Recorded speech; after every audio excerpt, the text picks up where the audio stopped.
Hello friends, आपका स्वागत है हमारे इस यूट्यूब चैनल पे। जैसा कि आप लोगों को पता होगा कि हम अपने चैनल के माध्यम से एडुटेरिया का जो करंट अफेयर्स का नया बुक लॉन्च किया गया है, हम उसका लगभग आपको प्रतिदिन सेट अवेलेबल करवा रहे हैं। टोटल इसमें 16 सेट्स दिए गए हैं, जिसमें से 6 सेट्स हमने ऑलरेडी करवा रखा है। तो इसी सीरीज में हमने सोचा है कुछ अतिरिक्त किया जाए, जिसमें हम जो थ्योरी टाइप के जो क्वेश्चन दिए गए हैं, जिसमें राष्ट्रीय और आर्थिक घटनाक्रम हम एक साथ देखने वाले हैं। उसके बाद अंतर्राष्ट्रीय घटनाक्रम और साइंस एंड टेक एक साथ देखने वाले हैं। तो आज हम जून 2021 का राष्ट्रीय घटनाक्रम और आर्थिक घटनाक्रम देखेंगे। मुझे उम्मीद है ये वीडियो आपके लिए काफ़ी लाभदायक होगा। बस आप ध्यान से सुनते जाएं, इसमें जितने भी पॉइंट दिए गए हैं इसे मैंने खुद भी पढ़ा है, उसके बाद मैंने ये आपको देने का प्रयास किया है। तो ये हम वर्ष 2021 के प्रमुख राष्ट्रीय घटनाक्रम हम जून में देखेंगे। तो जून में है, पहला क्वेश्चन देख लेते हैं। स्मार्ट सिटी पुरस्कार 2020 जो कि आवास एवं शहरी मामले मंत्रालय के द्वारा जारी किया गया। इसमें मध्य प्रदेश के शहर इंदौर और गुजरात के शहर सूरत को संयुक्त रूप से पुरस्कार दिया गया, स्मार्ट सिटी पुरस्कार। जबकि राज्य स्तर पे बात किया जाए तो उत्तर प्रदेश को दिया गया स्मार्ट सिटी पुरस्कार 2020। डिजिटल स्किल चैंपियंस प्रोग्राम राष्ट्रीय कौशल विकास निगम यानी कि नेशनल स्किल डेवलपमेंट कॉरपोरेशन तथा व्हाट्सएप ने संयुक्त रूप से इस प्रोग्राम को लॉन्च करने की घोषणा की। इसका मुख्य उद्देश्य होगा युवाओं को डिजिटल कौशल प्रदान कर रोजगार के लिए प्रशिक्षित करना। गोवा रेबीज मुक्त होने वाला देश का पहला राज्य बना है। और रेबीज जो होता है ये कुत्ते के काटने से होता है, यानी कि विषाणु के कारण होता है ये रेबीज बीमारी। ओडिशा सरकार ने खाद्य और पोषण सुरक्षा में सुधार के लिए संयुक्त राष्ट्र के विश्व आर्थिक कार्यक्रम के साथ समझौता किया है। पश्चिम बंगाल ने हाल ही में स्टूडेंट क्रेडिट कार्ड योजना की शुरुआत की। इसके माध्यम से छात्र उच्च शिक्षण संस्थान में प्रवेश हेतु 10 लाख तक का लोन ले सकेंगे। अगर आप इसका पीडीएफ प्राप्त करना चाहते हैं तो कमेंट करके बताइएगा, हम आपको लिंक अवेलेबल करवा देंगे इस वीडियो के पीडीएफ का। प्रधानमंत्री नरेंद्र मोदी ने अहमदाबाद में जापानी जैन गार्डन और काइजेन अकादमी का वर्चुअल रूप से उद्घाटन किया। यह भारत और जापान द्वारा संयुक्त रूप से स्थापित किया गया। तो पीएम मोदी ने अहमदाबाद में जैन गार्डन और काइजेन अकादमी का वर्चुअल उद्घाटन किया। कर्नाटक और महाराष्ट्र के बीच सूखे की समस्या से निपटने के लिए वाटर फॉर वाटर फॉर्मूला समझौता किया है। तो याद रखेंगे कि water for water formula Karnataka और महाराष्ट्र के बीच ये समझौता हुआ है। प्रोजेक्ट O2 यानी कि ऑक्सीजन फॉर इंडिया भारत के प्रधान वैज्ञानिक सलाहकार के कार्यालय द्वारा भारत के अस्पतालों में ऑक्सीजन की आपूर्ति सुनिश्चित करने हेतु इस पहल की शुरुआत की गई है। तो प्रश्न हो सकता है इस तरह से पूछा जाए कि वैज्ञानिक सलाहकार के कार्यालय के द्वारा अस्पताल में ऑक्सीजन की आपूर्ति के लिए कौन सी पहल की शुरुआत की गई है। तो project oxygen for India. Bharat सरकार ने तमिलनाडु में सड़क नेटवर्क को अपग्रेड करने के लिए एडीबी के साथ 484 मिलियन डॉलर का ऋण समझौता किया है। तो तमिलनाडु में सड़क नेटवर्क को अपग्रेड करने के लिए एडीबी के साथ 484 मिलियन डॉलर का ऋण समझौता किया है। डीप ओशन मिशन किसके द्वारा लॉन्च किया गया। तो पृथ्वी विज्ञान मंत्रालय के द्वारा।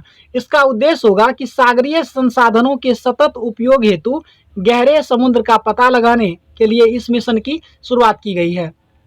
ओडिशा में मानसून के आगमन पर 3 दिवसीय त्योहार रज महोत्सव आयोजन किया गया ओडिशा में। तो ये 3 दिवसीय त्योहार था रज महोत्सव, जो मानसून के आगमन की सूचना देता है। ये ओडिशा में मनाया गया।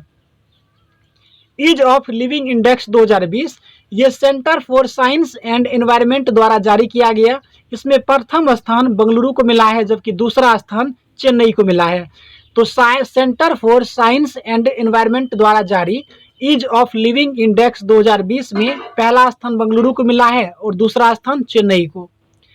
भारतीय एयरटेल और टाटा ग्रुप ने भारत के लिए 5G नेटवर्क सॉल्यूशन को भारत में ही बनाने का निर्णय लिया है। मिजोरम में जनसंख्या वृद्धि को प्रोत्साहित करने के लिए राज्य के खेल मंत्री ने सबसे अधिक बच्चों वाले माता पिता को 1 लाख प्रदान करने की घोषणा की है। तो संभवतः यह प्रश्न बहुत इंपॉर्टेंट बन जाएगा, जहां विश्व के अधिकांश देश वर्तमान में जनसंख्या को कंट्रोल करने की बात कह रहा है और विभिन्न भारतीय राज्यों ने भी जनसंख्या को नियंत्रण करने के लिए विभिन्न प्रकार के पहलू लॉन्च किए हैं, जैसे कि एक one family one job launch किया है। तो इस तरह का जितना भी है वो सब जनसंख्या नियंत्रण पे है। तो लेकिन मिजोरम सरकार, मिजोरम में जनसंख्या वृद्धि को प्रोत्साहन देने के लिए 1 लाख रुपए दिया जाएगा जिस परिवार में सबसे अधिक बच्चे होंगे। हालांकि इससे पहले ग्रीस ने भी किया था, बेबी बोनस स्कीम शुरू किया था जनसंख्या वृद्धि करवाने के लिए। तो संभवतः ये क्वेश्चन इंपॉर्टेंट बन सकता है आपके आने वाले एग्जाम के लिए। रबर अनुसंधान संस्थान ने असम में दुनिया का पहला जेनेटिकली मॉडिफाइड रबर का फॉर्म परीक्षण शुरू किया गया है। तो जीएम का मतलब होता है जेनेटिकली मॉडिफाइड। याद रखेंगे कि रबर जो है एक भूमध्य रेखीय जलवायु की फसल है। रबर भूमध्य रेखीय जलवायु की फसल है, ना कि भूमध्य सागरीय। ऑप्शन में आपको दोनों मिल सकता है। सामाजिक न्याय और अधिकारिता मंत्रालय ने खेल में दिव्यांग जनों को प्रोत्साहित करने तथा पैरा ओलंपिक में अच्छा प्रदर्शन करने के उद्देश्य से दिव्यांग खेल केंद्र स्थापित करने की घोषणा की है। तो याद रखेंगे कि देश का जो पहला दिव्यांग खेल केंद्र जो स्थापित किया जाएगा वो अहमदाबाद गुजरात में किया जाएगा। केरल में स्थित थट्टेक्कर पक्षी अभ्यारण्य के पास एस्किटरिंग मेढक की एक नई प्रजाति खोजी गई है। तो एस्किटरिंग किसकी प्रजाति है? मेढक की। ये कहाँ खोजा गया है? केरल में। इस प्रजाति को क्या नाम दिया गया है? वो दिया गया यूफलिक्टिस केरल। इसका नाम रखा गया यूफलिक्टिस केरल। हाल ही में केंद्र सरकार ने पुद्दुचेरी के कराईकल में हाइड्रोकार्बन परियोजना के प्रस्ताव को मंजूरी दी है। पुद्दुचेरी के कराईकल में हाइड्रोकार्बन परियोजना के प्रस्ताव को मंजूरी दी है। आज़ादी के अमृत महोत्सव के तहत जबलपुर में झंडा सत्याग्रह कार्यक्रम का आयोजन किया गया। तो आज़ादी के अमृत महोत्सव के तहत जबलपुर में झंडा सत्याग्रह कार्यक्रम का आयोजन किया गया और इसके जो उद्घाटनकर्ता थे वो केंद्रीय पर्यटन और संस्कृति मंत्री प्रहलाद सिंह पटेल ने इसको संबोधित किया था। ग्रीन टैरिफ नीति क्या है? कि केंद्र सरकार ने भारत की हरित ऊर्जा क्षमता को मजबूत करने के लिए इस नीति को लागू किया है। इसके माध्यम से सस्ते दर पर स्वच्छ ऊर्जा परियोजना से बिजली की आपूर्ति की जाएगी। कोविड-19 का पता लगाने के लिए स्टार्टअप निरामयी और भारतीय विज्ञान संस्थान के सहयोग से आर्टिफिशियल इंटेलिजेंस आधारित एक्स-रे सेतु प्लेटफॉर्म विकसित किया गया है जो कि व्हाट्सएप के माध्यम से काम करेगा। तो एक्स-रे सेतु लॉन्च किया गया है स्टार्टअप निरामयी के द्वारा और भारतीय विज्ञान संस्थान के द्वारा और ये व्हाट्सएप के माध्यम से काम करेगा। भारत सरकार ने सिक्किम में सड़क उन्नयन परियोजना के लिए एडीबी के साथ $2.5 मिलियन का ऋण समझौता किया है, जबकि तमिलनाडु में जो किया है वो $484 मिलियन के साथ, तो वो भी एडीबी के साथ ही किया गया है। केंद्रीय खाद्य प्रसंस्करण उद्योग मंत्री नरेंद्र सिंह तोमर ने छत्तीसगढ़ में Sindhu best mega food park का उद्घाटन किया है। तो याद रखेंगे कि Sindhu best mega food park जो है ये छत्तीसगढ़ में स्थापित किया गया।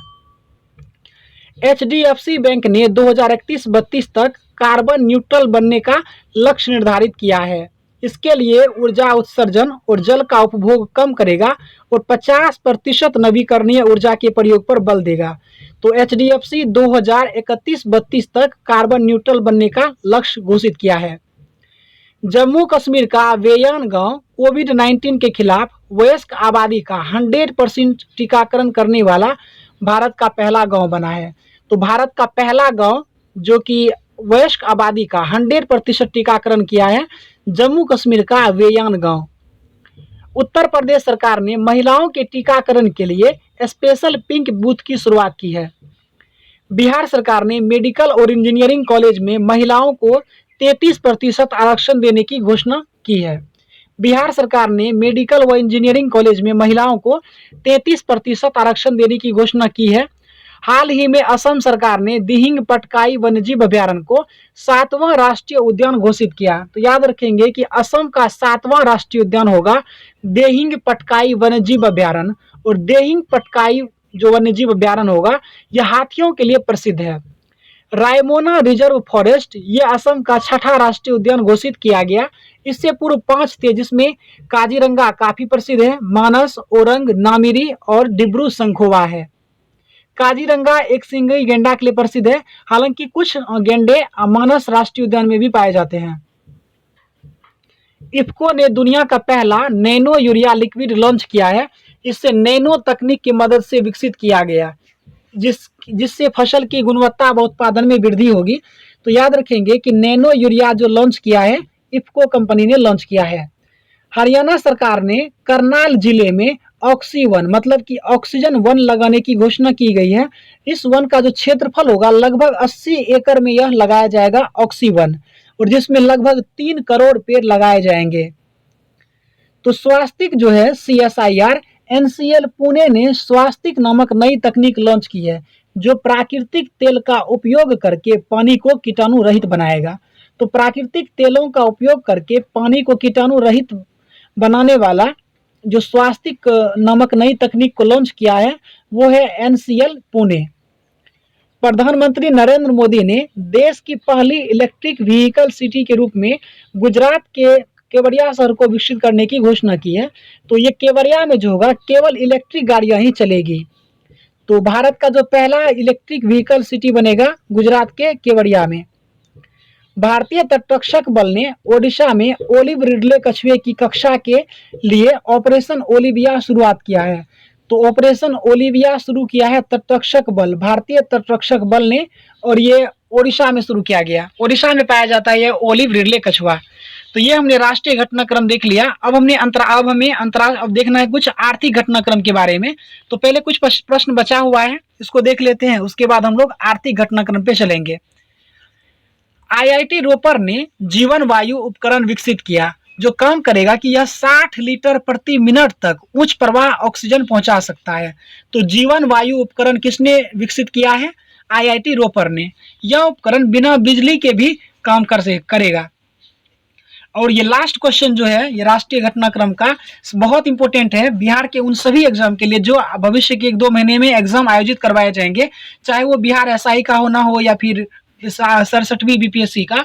तो संभवतः यहाँ से प्रश्न देखने को मिल सकता है। तो बिहार के सुपौल जिले में कोसी नदी पर डगमारा जल विद्युत परियोजना का निर्माण किया जा रहा है। इस परियोजना की क्षमता जो होगी वो 130.1 मेगावाट होगी। इसके लिए बिहार जल विद्युत निगम ने national hydro electric power corporation के साथ समझौता किया। यहाँ से 3 तरह के प्रश्न पूछे जा सकते हैं कि डगमारा जल विद्युत परियोजना का निर्माण किस राज्य या किस नदी पर किया जा रहा है। तो बिहार राज्य में कोसी नदी पर, बिहार राज्य में भी सुपौल जिला के अंतर्गत किया जा रहा है।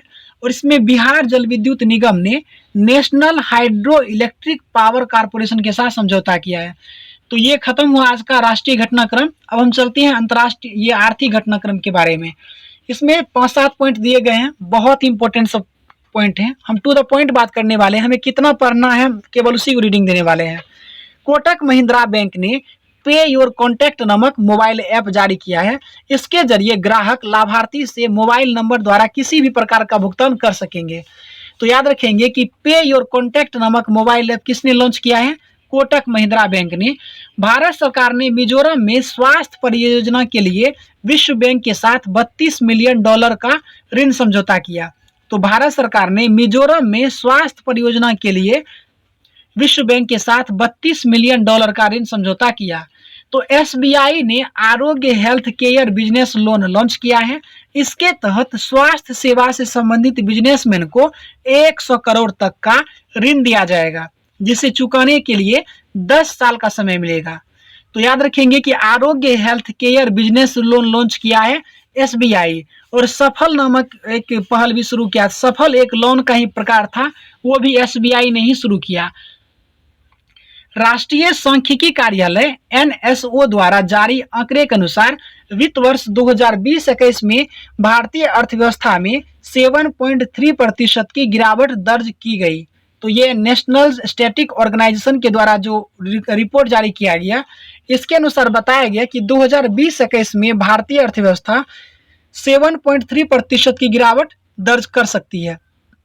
विश्व बैंक के अनुसार भारतीय अर्थव्यवस्था 2021 में 8.3% और 2022 में 7.5% की दर से वृद्धि करेगा। तो यह रिपोर्ट दिया है किसने? विश्व बैंक ने। विश्व बैंक का कहना है कि 2021 में भारतीय अर्थव्यवस्था 8.3% से बढ़ेगी, जबकि 2022 में यह 7.5% से वृद्धि दर्ज कर सकती है। कवच व्यक्तिगत ऋण योजना ये भी एसबीआई ने ही शुरू किया है। इसके तहत क्या होगा, ग्राहकों को कोविड-19 उपचार के लिए चिकित्सकीय खर्च को पूरा करने हेतु इस ऋण की शुरुआत की गई है।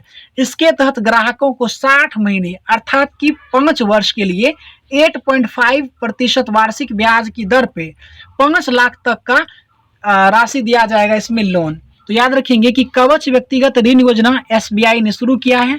ये कितने दिन के लिए दिया जाएगा, 5 वर्ष के लिए 5 लाख रुपए दिए जाएंगे और इसमें दर जो रहने वाला है ब्याज का वो होगा 8.5% वार्षिक होगा ये। तो ये यहाँ पे खत्म हो गया आज का राष्ट्रीय घटनाक्रम और आर्थिक घटनाक्रम भी। और आपको इसी तरह हमारे चैनल से जुड़े रहना है। अगर अभी तक हमारे चैनल को सब्सक्राइब नहीं किया है तो कर लीजिएगा ताकि नोटिफिकेशन मिलते रहे। हम आपको अगले 1 सप्ताह तक में एडुटेरिया का जो राष्ट्रीय घटनाक्रम हो, आर्थिक हो, साइंस टेक हो या फिर जो कुछ भी होगा हम सब कुछ करवा देंगे इसमें। तो चलिए मिलेंगे हम आपको अगले वीडियो में, तब तक के लिए धन्यवाद।